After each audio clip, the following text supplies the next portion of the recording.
We crossed the border into Kenya and continued exploring the Great Rift Valley. It just goes on forever.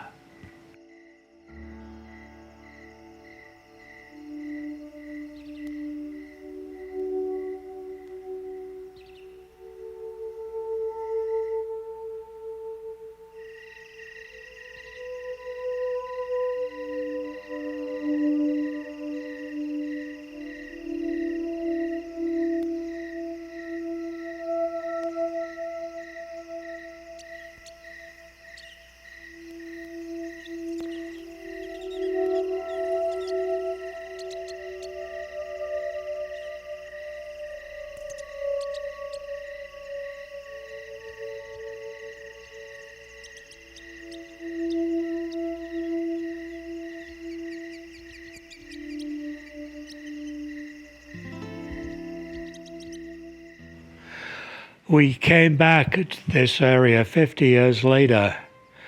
It hadn't changed very much. I think there were fewer animals, and the roads had certainly not been improved since the time we left. Otherwise, it was rather refreshing. It looked just the same.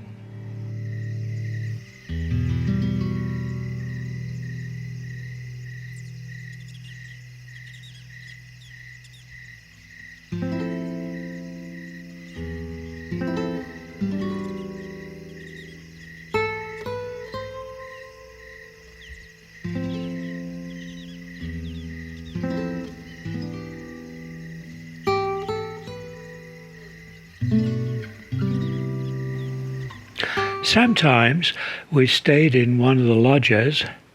Sometimes we stayed in tents. This was one of the lodges. We're talking to the gardener and learning all about how they keep the place running.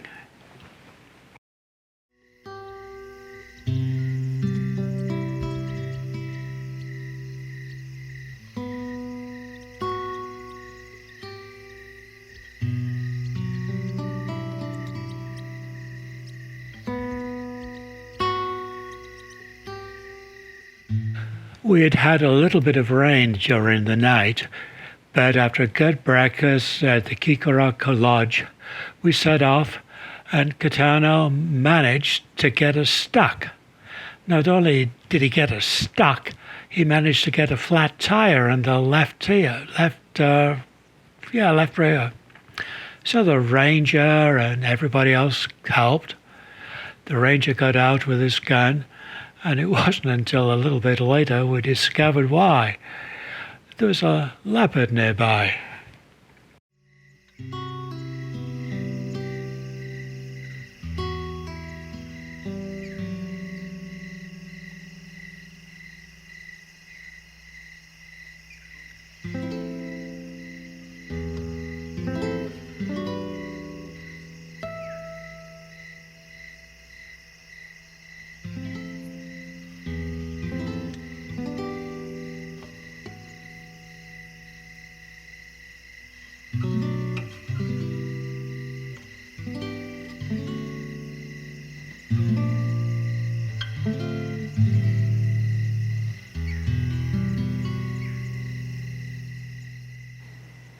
We're all about to get in when the ranger said, "Hey, did anybody else see what I saw?"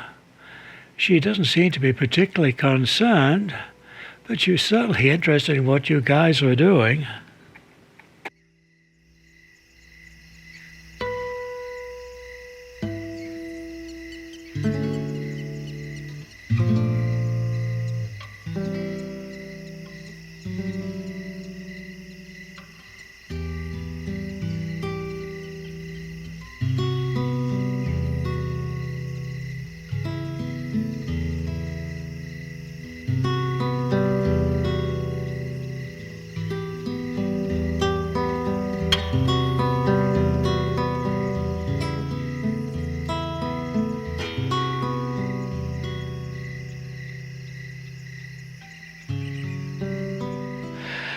Back in '68, we saw quite a few black rhino. Nearly every case they had birds on their backs taking care of the nits and gnats and whatever else was bothering them.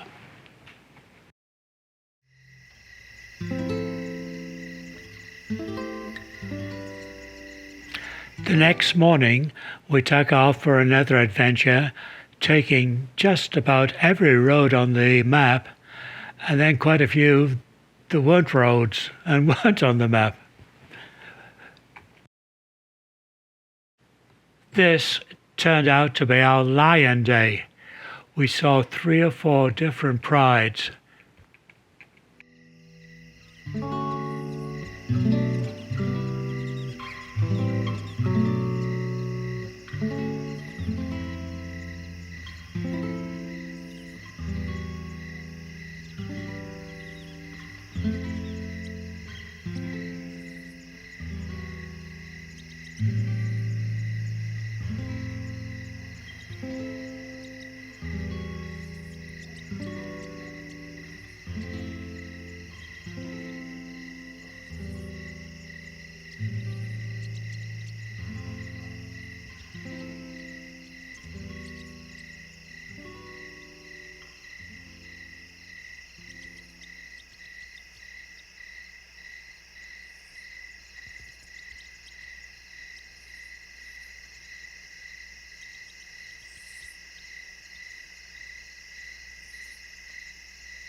The big elephant in this group, according to the ranger, is over 80 years old.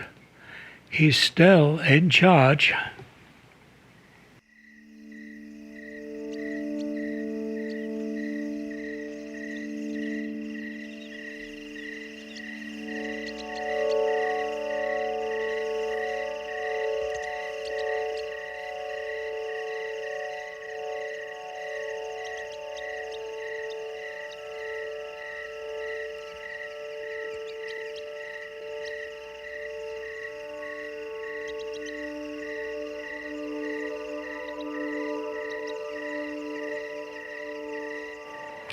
That flapping of ears, I'm told, means please get out of the way.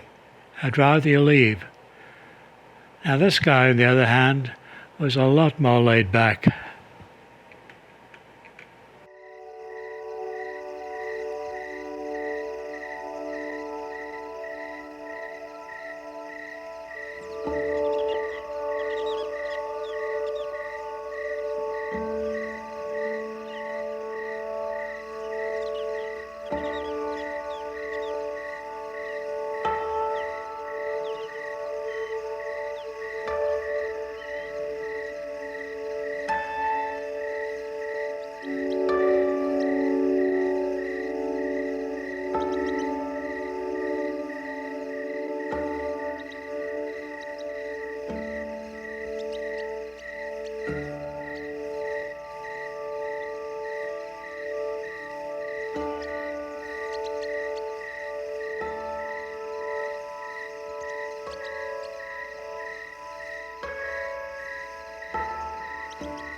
This was the night that we stayed in tents. Actually, they were tents on little wooden platforms. The rangers and Kitano helped set up the tents.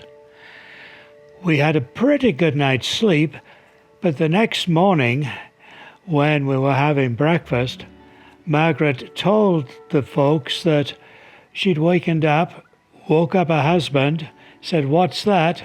And he said, "Oh, it looks like a lion," and immediately went off to sleep again. The ranger said, "Well, it was a lion." He said, "But it was just the male, and he was walking all the way around your tent. In fact, he walked around it a couple of times. It's the females I'm worried about." Just looking at them, who would think so?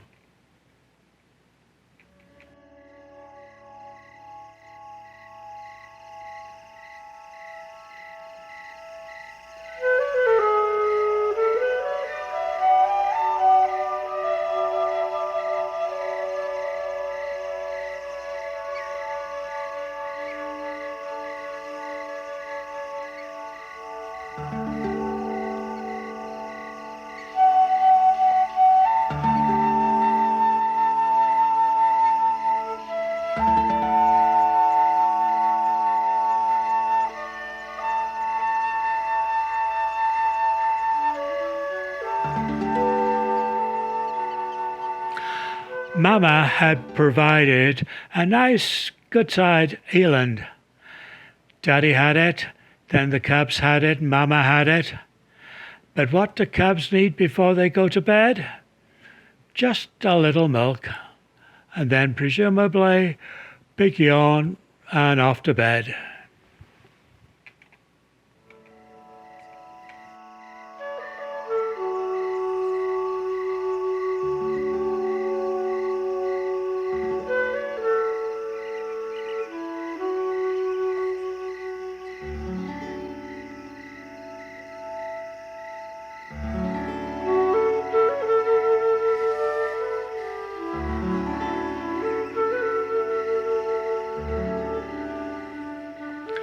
I'm told the eland would last a day or so, and then they'll be off looking for something else for breakfast.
And the sun sets on another Maasai Mara day.